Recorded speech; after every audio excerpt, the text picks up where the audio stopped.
Melepaskan perasaan negatif akan memberikanmu kedamaian.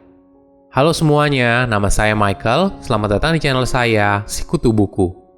Kali ini saya akan bahas buku Letting Go karya David Hawkins. Sebelum kita mulai, buat kalian yang mau support channel ini agar terus berkarya, caranya gampang banget. Kalian cukup klik subscribe dan nyalakan loncengnya. Dukungan kalian membantu banget supaya kita bisa rutin posting dan bersama-sama belajar di channel ini. Buku ini membahas bagaimana kita bisa melepaskan emosi negatif dan terpendam yang ada di dalam diri kita. Poin utamanya adalah bagaimana kamu bisa menangani pikiran dan perasaanmu sendiri. Bagaimana kamu tidak menghakimi atau menolak ketika muncul emosi yang sulit atau ketika kamu berpikir negatif. Yang kamu lakukan hanya mengamati perasaan yang muncul dan membiarkan dirimu untuk merasakan seutuhnya, baik ataupun buruk. Ketika kamu melepaskan dan tidak lagi memberikan label sesuatu adalah hal yang buruk, maka perasaan itu dapat dengan mudah dilepaskan. Pada dasarnya, setiap pikiran tidak menyakiti kita jika kita tidak mempercayainya. Jadi, yang membuat kita menderita bukanlah pikiran itu sendiri, tapi kemelekatan kita pada pikiran tersebut. Saya merangkumnya menjadi 3 hal penting dari buku ini. Pertama, cara menangani pikiran negatif. Apakah kamu pernah berada dalam sebuah perdebatan yang panas, lalu tiba-tiba ada hal yang lucu dan semua orang tertawa lepas dan merasa lebih baik terhadap masalah tersebut? Coba bayangkan perasaan tersebut muncul setiap saat. Tentu saja hidup kita akan jauh lebih bahagia. Namun sayangnya, kenyataan tidak seperti itu. Setiap orang seperti membawa sebuah tempat penyimpanan negatif yang besar. Jumlahnya yang terus bertambah membuat hidup kita menderita dan menjadi dasar dari semua permasalahan hidup dan juga beberapa penyakit yang mungkin kita alami. Pada dasarnya, setiap orang punya caranya sendiri dalam menghadapi perasaan yang kurang menyenangkan. David membaginya menjadi 3 hal, yaitu suppression dan repression, expression, dan escape. Suppression dan repression adalah kondisi di mana kamu menolak perasaan tersebut. Kamu mengabaikannya seolah-olah hal tersebut tidak ada. Perbedaan mendasar antara suppression dan repression adalah suppression terjadi secara sadar, sedangkan repression terjadi di alam bawah sadar. Contoh nyata dari 2 hal ini adalah sifat penyangkalan atau menyalahkan orang lain. Kedua adalah expression. Ini adalah perasaan yang kamu ungkapkan. Ternyata, perasaan yang dilampiaskan atau diucapkan tidak membuat kamu menjadi lega. Yang terjadi malah sebaliknya, kamu memberikan energi terhadap perasaan itu dan mungkin kamu memendam sebagian. Coba perhatikan, orang yang melampiaskan kemarahannya biasanya tidak cukup sekali, malah bisa berkali-kali.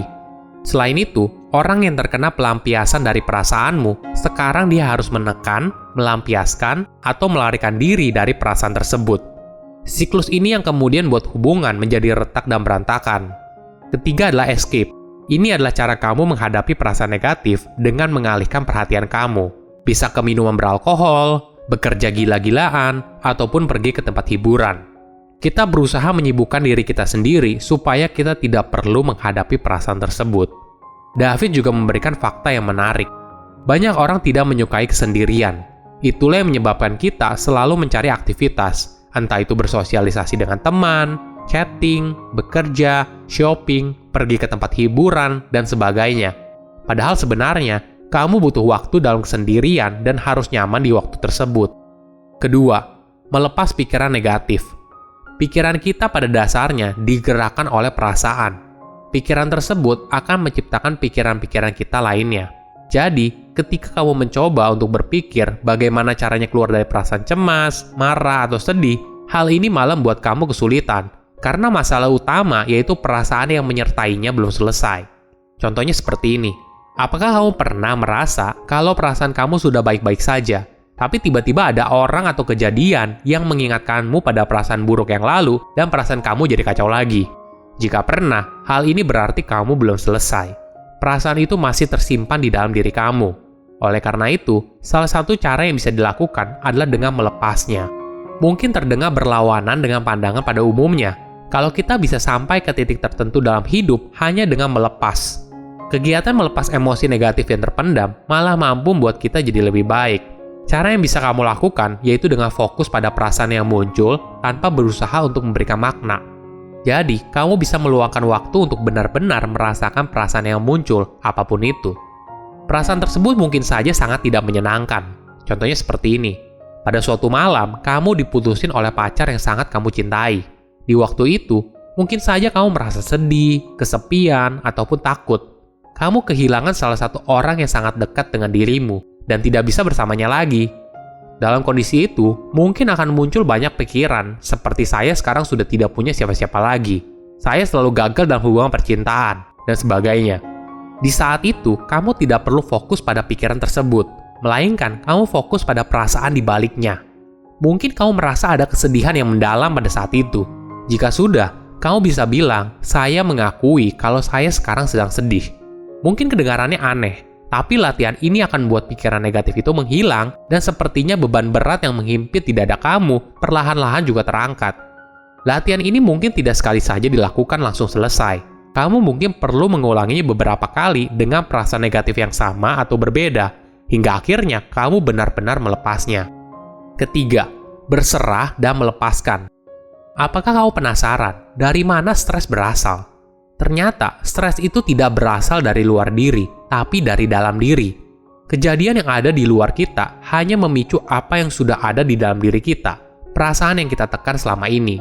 Banyak orang yang tidak menyadari, ketika mereka berusaha menghilangkan stres yang dialami, mereka hanya fokus pada efek sampingnya saja, bukan pada penyebab stres itu sendiri. Ini sama saja, kita berusaha untuk menurunkan demam tanpa mengobati infeksinya. Pada dasarnya, pikiran dan perasaan mengontrol tubuh kita. Oleh karena itu, untuk mengobati tubuh, maka pikiran dan perasaannya harus diubah terlebih dahulu. Apa yang ada di pikiran biasanya ditunjukkan lewat tubuh kita. Ketika kita melepaskan perasaan tersebut, maka ribuan atau bahkan jutaan pikiran yang berhubungan dengan perasaan tersebut menjadi hilang. Kita melepaskan perasaan tersebut tanpa memberikan makna, menghakiminya, atau menolaknya. Kita hanya melihat perasaan tersebut, merasakannya, tanpa perlu mengubah perasaan tersebut. Pada dasarnya, perasaan itu tidak nyata, datang dan pergi. Itulah sebabnya kenapa kamu harus belajar bagaimana melepaskan. Biasanya banyak orang kesulitan mencapai fase kedamaian ini karena mereka berusaha menolaknya. Mereka berusaha untuk mengontrol perasaan tersebut. Jika kamu bisa melepaskan perasaan tersebut, melihatnya datang dan pergi, maka kamu akan menyadari kalau perasaan tersebut bukanlah diri kamu yang sebenarnya. Perasaan marah bukanlah diri kamu. Perasaan duka kehilangan yang mendalam bukanlah diri kamu. Perasaan takut bukanlah diri kamu. Diri kamu yang sebenarnya sedang mengamati semua perasaan tersebut. Kamu berhenti menyamakan dirimu dengan perasaan tersebut.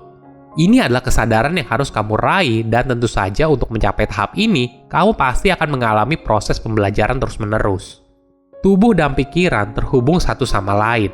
Ketika kita melepaskan pikiran negatif, maka secara tidak langsung kita juga membebaskan tubuh kita dari beban pikiran yang selama ini kita pendam.